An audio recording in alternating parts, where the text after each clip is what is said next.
Cologne, first crack in the Rhine armor, lies before onrushing tank elements of the First Army. In a desperate defense of the cathedral city, streetcars are used as roadblocks, but fail to stop the tanks which simply haul them along. So rapid is the tank advance that German strong points are overrun before effective resistance can be offered.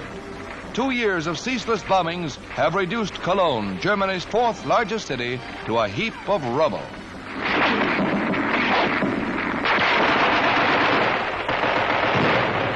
A fleeing Nazi car doesn't get far.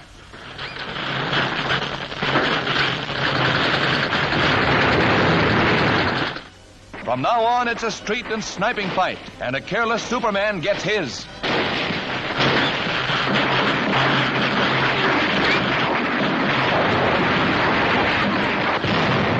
A German tank is within range. It's a direct hit, and the crew doesn't hang around long.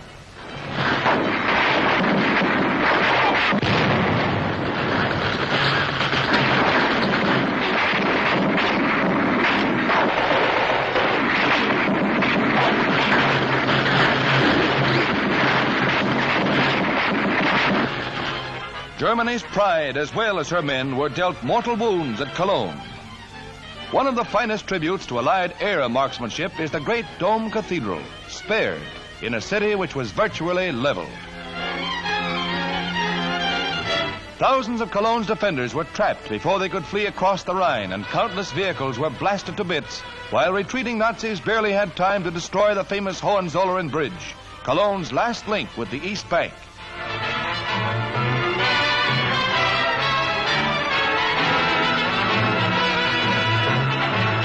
Cologne is an example of the deadly results of Allied saturation bombing. But already the American Chamber of Commerce is here. Apparently, the inhabitants take the sign literally and stream back into the wrecked city.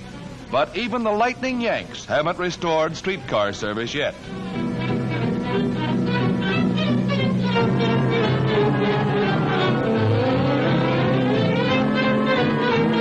Signal Corps pictures show graphically the miracle of Cologne, the survival of one of Europe's most magnificent buildings in a Holocaust which engulfed a city of 750,000 persons.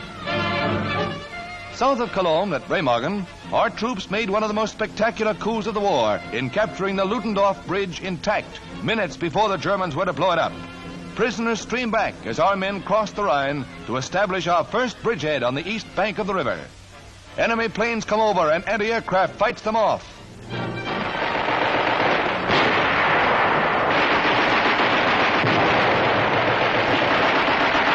The capture of the bridge saved a costly crossing by assault boats and served our needs well until, weakened by the heavy traffic and bomb hits, it collapsed. As spearheads rolled into the inner citadel of Germany, dry feet were by courtesy of the 9th Armored Division.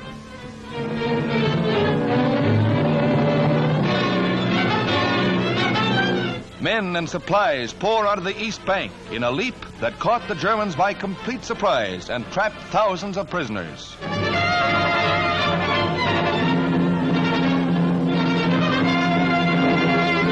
The Rhine crossing at Remagen was the signal for a general breakthrough of our armies across the Rhine. The defenses of Fortress Germany are crumbling fast.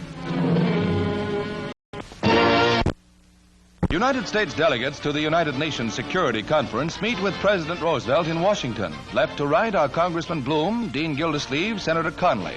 Chairman of the delegation, Stettinius, Commander Stassen, Senator Vandenberg, Congressman Eaton.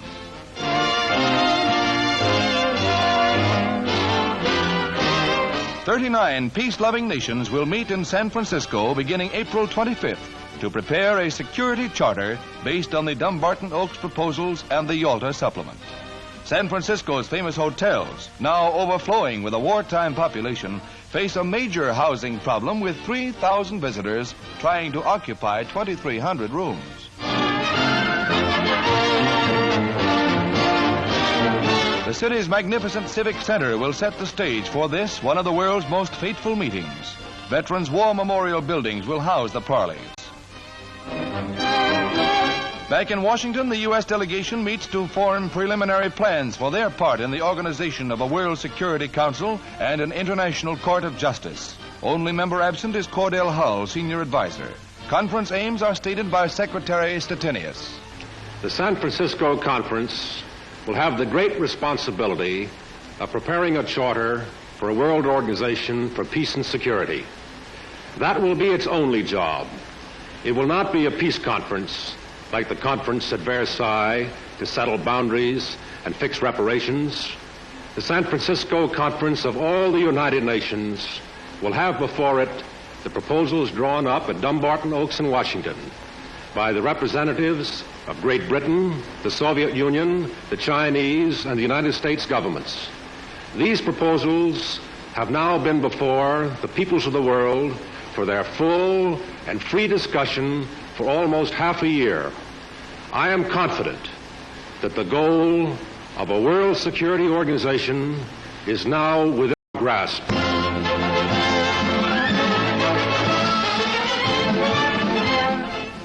On April 1st, we will start a nationwide collection of 150 million pounds of used clothing to be sent to the millions of destitute war victims in China, Europe, and wherever the enemy has struck.